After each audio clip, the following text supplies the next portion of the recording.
survived the night to dry out here, and as you can see, it is dried out, and I'm going to get in close here to show you what it looks like here. Okay, and when I tap the surface, the surface is now hard. It's not soft like it was before with the torn brown paper. We'll get in close here to see the area where I had to cut out again to get a nice clean cut. Down here we have an area where there's a screw, and I really forced a lot of the RX 335 in that area to seal it. There's another screw in the corner here. We're going to need to tape that because there is a gap. It doesn't look like it was ever taped. And I removed the nails that were in the wall. There was one here, and then there's one there. Come down the wall here.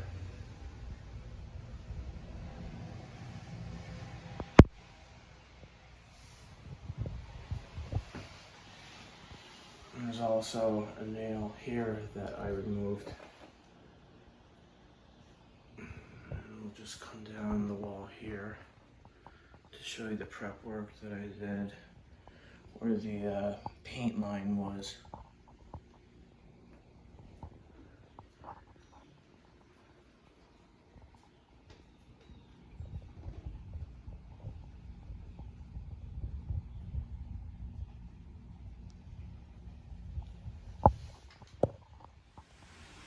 Okay guys, so welcome back here. We've given the Roman RX 35 overnight to dry out here, and as you can see from the video that you just saw, you can see how this dries here. And again, I added just a little bit of white to it, so there is a whitish tint to it. So you can see now when I tap on the wall, it's hard now, it's not soft, and that is what you want. And from the video that you just saw, and from me clearly viewing this with my own eyes, I don't see any areas where the torn brown paper has started to bubble or ripple. Okay, and that's a good sign. But that is because I went around and I carefully went around to each of the areas and really looked over for any areas where there was loose paper. Because that's a very important step. You want to do all that prep work, because this alone is not going to fix the problem. This is not going to do your prep work. I cannot stress that enough. You have to go around and feel and look for any areas of the brown paper that are loose. And if you don't remove those areas, if there's there's air that is behind that, and when there's air that is behind those areas, if you just put this stuff on, this is not going to anchor it and re-stitch it back together. This is just going to soak up and then dry hard the outermost layer. And if the outermost layer is loose from the rest of it, you're going to get an air pocket, and you're going to see that when you start to use the mud, and then if you don't fix it then you'll see it when you paint it, because there will be a bubble in the wall, okay? And the light is going to reflect off it, and there's going to be a shadow, and then it's not going to be good. So if I was to see one of those areas, I would simply get my knife out again and cut those areas out using this and then this to assist with gouging out that loose area. And then I'm back to square one, and I have to re-prime it and then let this dry before we can start to mud here. Okay, so again, this isn't the only type of primer that you can use to seal in the brown torn paper. I like to use this because it's water-based and it dries quick, and I can clean my brush up with water. However, you can use a shellac primer, which is an alcohol-based. But then you would need to clean up with an alcohol-based cleaner, okay, to clean out your brush. Or you can use an oil-based primer to prime this and then you'd have to wait at least an hour for that to dry. Then you have to clean up your brush with the mineral spirits. Now I know that the shellac and the oil also comes in a spray can, and some people say, oh, I would just spray the whole thing.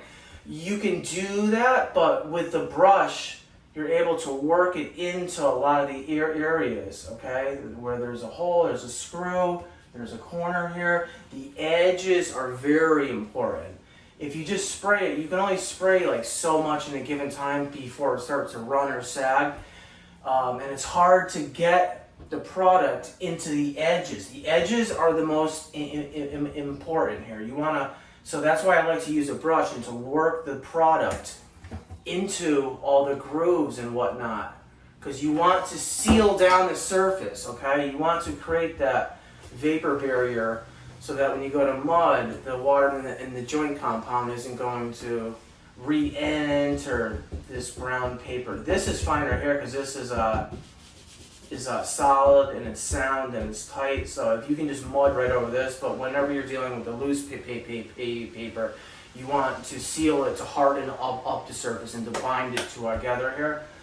So another thing too is before we start to mud here, because we're not going to sand this. You don't want to sand this down because then there's a chance that you can tear off the primer or whatnot. You just want to go around. I use the butt end of this blade right here. If there's, just feel with your finger, and if there's any areas that are convex, not concave. So if there's like a mountain or a hill, you would want to use the butt of this, like over here where I took out the nail. There's a nail here, and I'll use that to make it concave, so that when I mud on top of that, it's not going to create a line. Okay, so just go around. There's a screw right here, so I'll make an impression there. There's a bump right there that I got rid of. Okay, there's a hole there. There's a screw head here. I'll just go around. Okay, there's an area here that has come out, so I'll simply dab the butt of it. I don't want it to make an impression and then drag the blade, because that might screw up the primer or whatnot. So just make a bunch of dabs in it to make the surface so that it's concave. Okay. Okay, so that looks good right there. So what we're going to do next is we're gonna mix up a mud pie, which consists of plaster and Paris and all-purpose joint compound here. And again, the plaster and Paris turns this into a setting type mud, and you definitely want to use a setting type mud for something like this, because we have to do some multiple coats in one day. So you just don't want to use this all by itself. You could, but then this is gonna sit on the surface and take a long time to dry. Okay, so you definitely want to use a setting type mud. You can use the Easy Sand 5 or something like this if you prefer to work with a mud pan.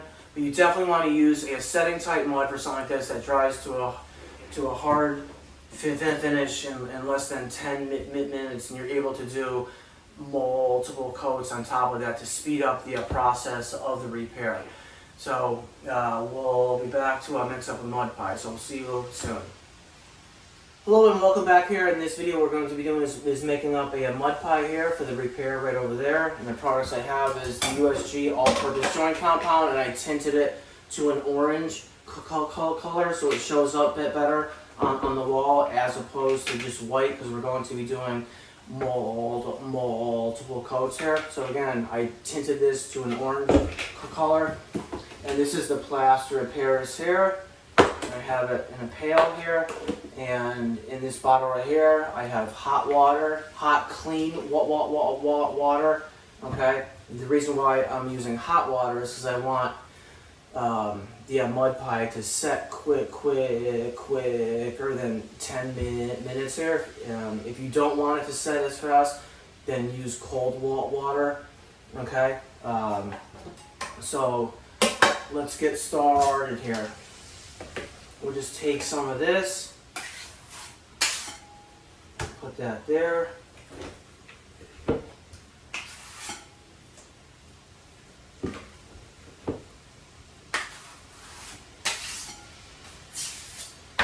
Put that in the middle there. Gauging on how much mud I'm going to need, I'll probably just take one more scoop here. Put that in the middle. Put the top on this. And I have my 4-inch blade here. And now I'm just going to make a donut in the middle here.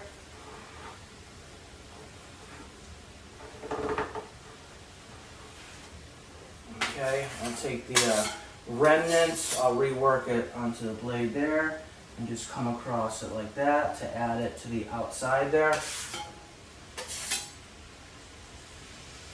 Okay, so it's going to take care of that. And now I'm going to take this right here, open the spout and add the hot water to the middle of it.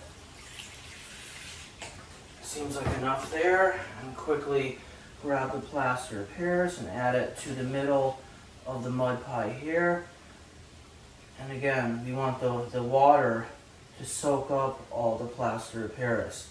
Okay, so I'll start in the middle there and then I'll push it out towards the banks here where the water starts to pool up.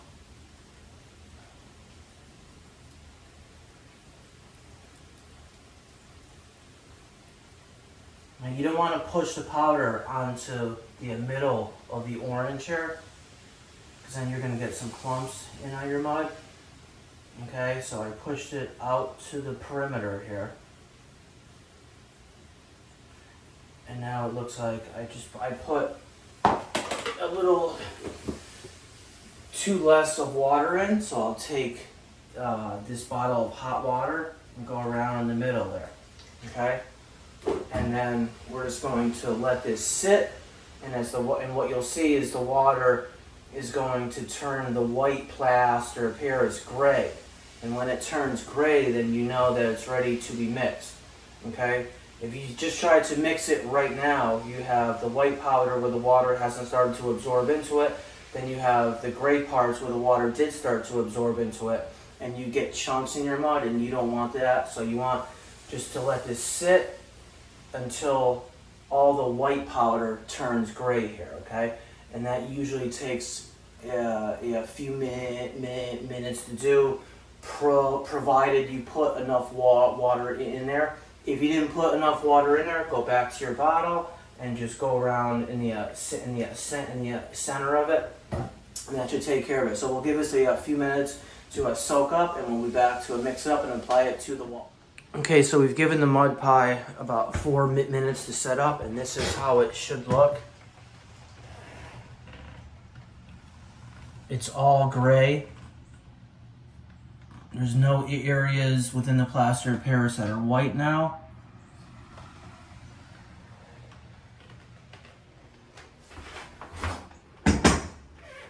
Okay, so welcome back. We've given the mud pie approximately 4 minutes here to set up, and as you can see, the water has absorbed into the plaster of Paris and it has turned gray, and once it turns gray, that's a telltale sign that it's ready to be mixed up, okay?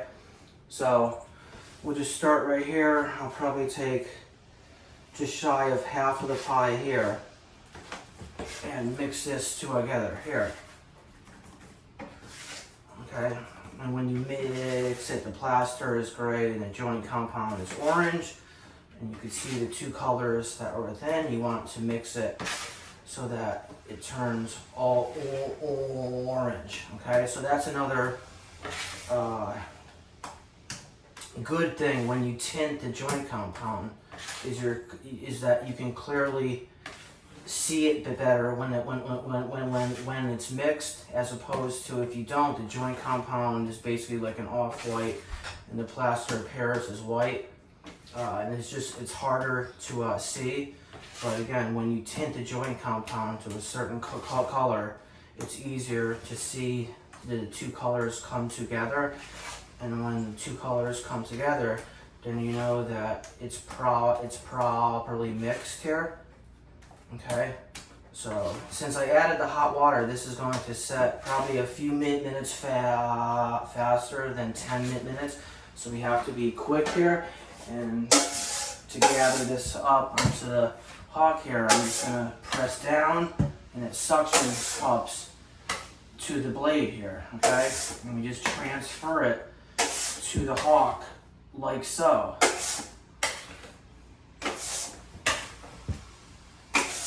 Okay, and you want to make sure that you get all of the plaster of Paris off the board here, so that you don't have to clean up the board, and the board will remain flat.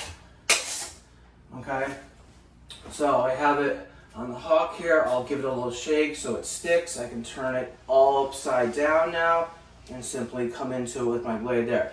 So we'll be back here to show you how to apply this to the repair area. Okay, so welcome back here. We have the plaster of Paris mud pie all mixed up, and we have to quickly transfer this to the wall here. So when you transfer this to the wall here, you want to make sure that you get the edges first. It's going to make your life easier. You just don't want to apply all the mud and then do a swipe across, because then it's going to pull out the mud from the edges. So we're just going to do the edges first, okay? And that way we're going to ensure that the mud gets packed well within the depths of the edges here. So I'll gather it up like that. And I'll come from the middle and go up. Come from the middle and go up. And you should see it start to mushroom out there, okay? And when it mushrooms out, that's a telltale sign that you got it well within the edge there.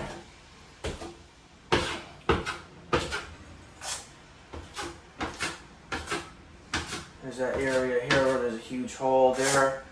Be sure to pack it in there like so.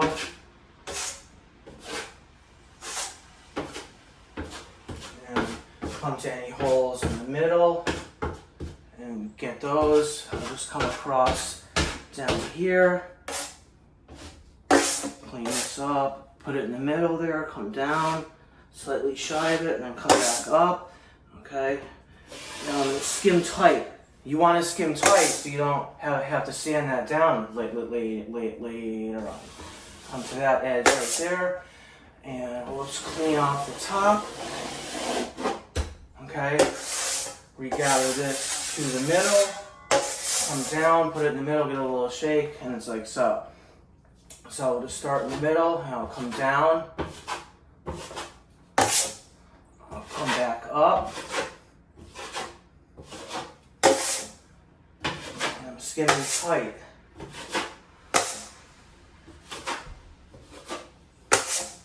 Okay, come to the middle, come down.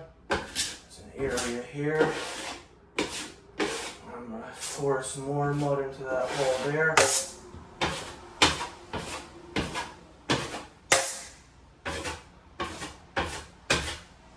Another area here where the hole was. Okay, come down. Alright, I'll clean this off here again. Just shy of there. That's going to take care of that there. Put a little on the floor there. Just grab that up. In the corner here, we have to tape this. I already have a piece of pre-cut.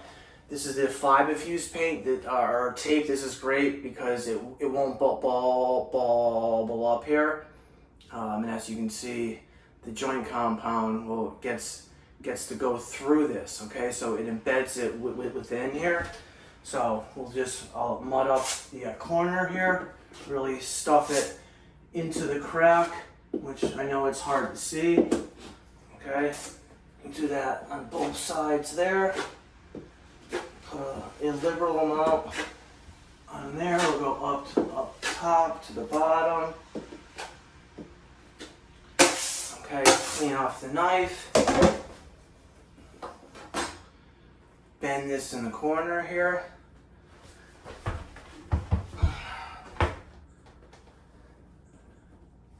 And just work that right into the corner there. Slightly up.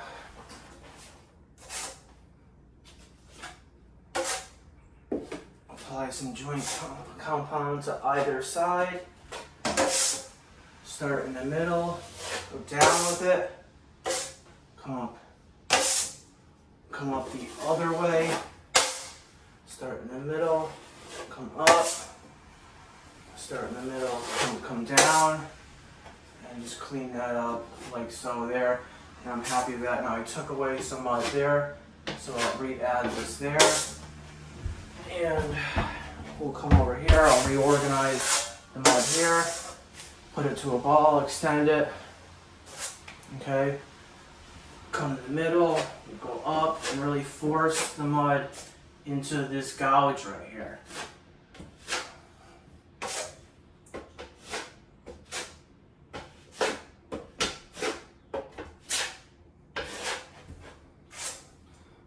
Take care of this edge at the bottom here.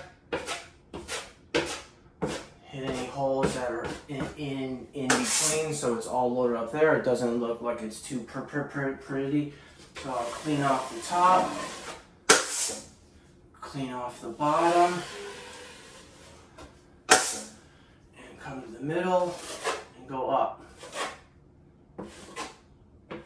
Real lightly. You don't want to go too hard.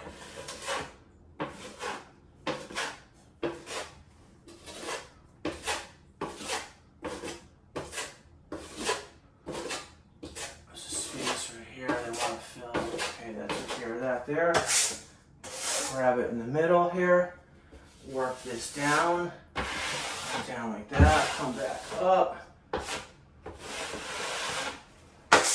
work this into the middle of the blade here, come down about an inch shy of the baseboard, come up, and come all the way into it, and go up with it. Okay, and we're going to go around and look at our work now. This looks good over here. This looks good down here. You will have some lines. There's a line here, there's a line there. Don't even, I mean, you could try to do that, but it's going to take away the mud in some spots. So it's a good idea just to leave those lines and let it set, and then when it sets, just carve down those areas there. There's an area here where it started to pop out, so I'll do that there and fill that there. Okay. So we're just going to let this set now, and then we'll be back after it sets to apply some more mud. So we'll see you on the next one. Okay guys, so it's probably been about 8 minutes now, and as you can see, this has started to set. It hasn't set 100% and still it's hard, but you can still try to mold it here. So I'm going to show you guys a little trick that you can do with the setting type mud that you can't do with just an all-purpose mud. So is before it sets up 100%, you can go around to any of the areas that are high from where it started to a mushroom out, and just flatten those areas out here.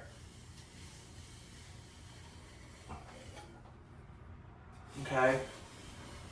So you can see what comes off on the blade right there. I'll just come here, come across it here, come across it in the middle.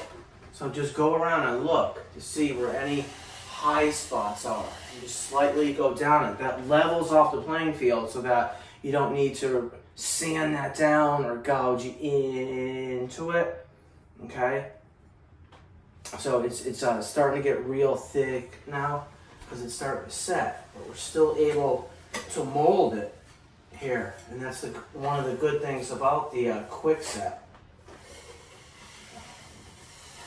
Come down the wall there, come back up, and again, this is going to reduce the amount of sanding that we have because we want to get rid of any high spots. The high spots were incurred from when we forced the mud into the dents or the divots or the holes, and then it starts to mushroom out. You want to see it mushroom out because that guarantees that it got into every crack or crevice.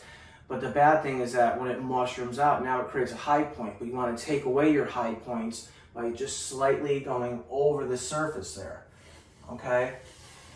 Before it sets 100% here, okay? So that, again, that's just the trick that you can do with the quick set that you can't do with the all-purpose mud here, And now this has just gotten more harder the past minute or two that I just talked about this, and this should be completely hard in like another minute or two. So again, you have to work fast when trying to do something like this, and the benefits of doing this is it minimizes your sanding after this stuff sets. So we'll see. So to give you guys a close-up of what I just did right there, you can see how the wall looks.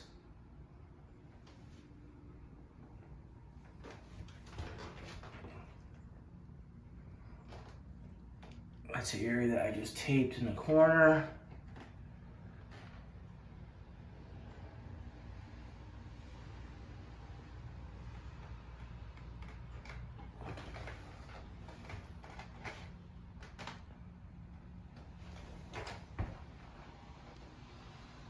Come down here.